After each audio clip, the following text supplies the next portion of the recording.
Hello, എനിക്ക് ഏറ്റവും ഇഷ്ടമുള്ള ഒരാളെ കാണാൻ പോവുകയാണ്. ഏറ്റവും ഇഷ്ടം എന്ന് വെച്ച് കഴിഞ്ഞാൽ ആൾ കുറച്ച് സെലിബ്രിറ്റിയാണ്, കുറച്ചല്ല വളരെ അധികം. അവിടെ ചെന്നിട്ട് കുറേ നേരം കാത്തിരുന്നു. ഞാൻ മാത്രമല്ല കേട്ടോ, എന്നെപ്പോലെ തന്നെ കുറേ പേരും ആളെ വെയിറ്റ് ചെയ്യുന്നുണ്ടായിരുന്നു. വേറെ ആരുമല്ല, എനിക്ക് മേക്കപ്പ് ക്ലാസ് എടുക്കുന്നൊരു ഫേമസ് ആയൊരു ആർട്ടിസ്റ്റായിരുന്നു. അതിൻ്റെ സഹായികളാണ് കേട്ടോ നിങ്ങളിപ്പോൾ കണ്ടുകൊണ്ടിരിക്കുന്നത്. ഇവർ വന്ന് കുറേ ഇൻസ്ട്രക്ഷനൊക്കെ തന്നായിരുന്നു. മൂപ്പര് ഭയങ്കര ചൂടത്തിയാണ്, പെട്ടെന്ന് ദേഷ്യപ്പെടും, ഫോണൊക്കെ ഓഫ് ചെയ്യണം എന്നൊക്കെ പറഞ്ഞ് ഞങ്ങളങ്ങനെ ഞെട്ടി വരച്ചിരിക്കുമ്പോഴാണ് എനിക്ക് ഏറ്റവും വേണ്ടപ്പെട്ട എൻ്റെ ജാൻമണി മേഡം, നിങ്ങൾക്ക് എല്ലാവർക്കും അറിയുന്നതായിരിക്കും, കയറി വന്ന് ഞങ്ങളുടെ ഇടയിലൂടെ. ആദ്യം കരുതിയത് ഭയങ്കര ജാടയൊക്കെ ആയിരിക്കുന്നു കേട്ടോ, ദേഷ്യമാണെന്നൊക്കെ പറഞ്ഞപ്പോൾ ശരിക്കും പേടിച്ചായിരുന്നു.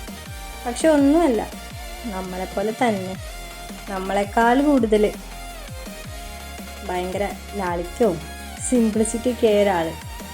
എപ്പോഴും ചായ വേണം, ഫുള്ള് കമ്പനി ആയിരുന്നേ. ക്ലാസ്സൊന്നും തോന്നിയില്ല, ചിരിച്ച് കളിച്ച് ഞങ്ങളോടൊക്കെ ഭയങ്കര കൂളായിട്ട് സംസാരിച്ചു.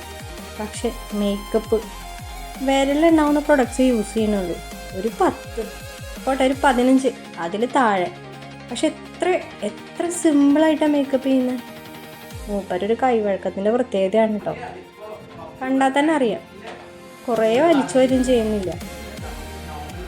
കുറേ മേക്കപ്പ് ചെയ്തതിൻ്റെ ഒരു എക്സ്പീരിയൻസിൽ ഉണ്ടോ, കുറേ ഒന്നും ചെയ്തിട്ടില്ല, കുറച്ച്. മാഡത്തിന് വെച്ച് നോക്കുമ്പോൾ ഒരു % എന്നൊക്കെ പറയാം. അത്രയൊക്കെ മേക്കപ്പ് ചെയ്തതിൻ്റെ എക്സ്പീരിയൻസിൽ ഞാനത് നോക്കിക്കൊണ്ടിരിക്കുകയായിരുന്നു. ഇത്ര സിമ്പിളായിട്ട് ചെയ്യുന്നത്, ടെൻഷനൊന്നുമില്ല, ചിരിച്ച് കളിച്ച്. കയ്യിലുള്ള പ്രൊഡക്ട്സൊക്കെ നല്ല ഹൈ ക്വാളിറ്റിയും ഹൈ റേറ്റും ഉള്ളതാണ്. എന്നാലും നമുക്കത് കണ്ടിരിക്കാൻ തന്നെ രസമായിരുന്നു. ക്ലാസ് ആണെന്നൊന്നും ഞങ്ങൾക്ക് ഒരിക്കൽ പോലും തോന്നിയിരുന്നില്ല കേട്ടോ.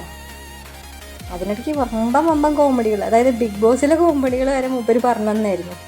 അങ്ങനെ ഓരോ സമയവും ഞങ്ങൾ നന്നായിട്ട് എൻജോയ് ചെയ്തിട്ടുണ്ടായിരുന്നു കേട്ടോ. ഇനി ഇങ്ങനൊരു എക്സ്പീരിയൻസ് നമുക്ക് കിട്ടുമോയെന്ന് അറിയില്ല. കാത്തിരുന്ന് കിട്ടിയതാണ് ഇതുപോലെ ഇത്രയും എക്സ്പീരിയൻസ് ആയിട്ടുള്ളൊരു ക്ലാസ് അറ്റൻഡ് ചെയ്യണമെന്ന്. അതിന് ഞാൻ സിറ്റി കളക്ഷന് പേഴ്സണലായിട്ട് താങ്ക്സ് അറിയിക്കാം കേട്ടോ. സിറ്റി കളക്ഷൻ എന്ന് പറയുമ്പോൾ നിങ്ങൾ വിചാരിക്കുന്നത് എന്താ സംഭവം? ഒന്നുമില്ല, നമുക്ക് പ്രൊഡക്ട്സ് ഇതുപോലെ സിമ്പിളായിട്ട് ക്ലാസ്സുകളൊക്കെ സെറ്റാക്കി തരുന്നൊരു ഷോപ്പാണ്. ഞാൻ ഈ വർക്ക് തുടങ്ങിയ കാലം തൊട്ട് എനിക്ക് എല്ലാ ഹെൽപ്പും ചെയ്തു തരുന്ന അവരാണ്. അങ്ങനെ മേക്കപ്പൊക്കെ കഴിഞ്ഞു, എല്ലാം കഴിഞ്ഞ് ഞങ്ങൾ അപ്പോഴാണ് ഓർത്തത്, കഴിഞ്ഞല്ലോ ഭഗവാനെ ക്ലാസ്. ഇനിയിപ്പോൾ ഇങ്ങനെ ഒരു ക്ലാസ് അറ്റൻഡ് ചെയ്യണം എത്ര കാലം എടുക്കണം? ഇതുപോലെ ഈ സിറ്റി കളക്ഷൻ തന്നെ കഴിയണം. നല്ല സെലിബ്രിറ്റീസിനെ കൊണ്ടുവന്ന് നമുക്ക് കുറേ അറിവും കുറേ പ്രൊഡക്ട്സ് നോളജൊക്കെ തരാനായിട്ട്. അടുത്തതായിരുന്നു ഞാൻ വളരെ ആഗ്രഹിച്ച സമയം. വേറൊന്നുമല്ല, മാഡത്തിൻ്റെ അടുത്ത് പോയിട്ട് മാഡത്തിൻ്റെ കയ്യിൽ നിന്ന് സർട്ടിഫിക്കറ്റ് വാങ്ങുക എന്നുള്ളതായിരുന്നു. അങ്ങനെ അതും സാധിച്ചു.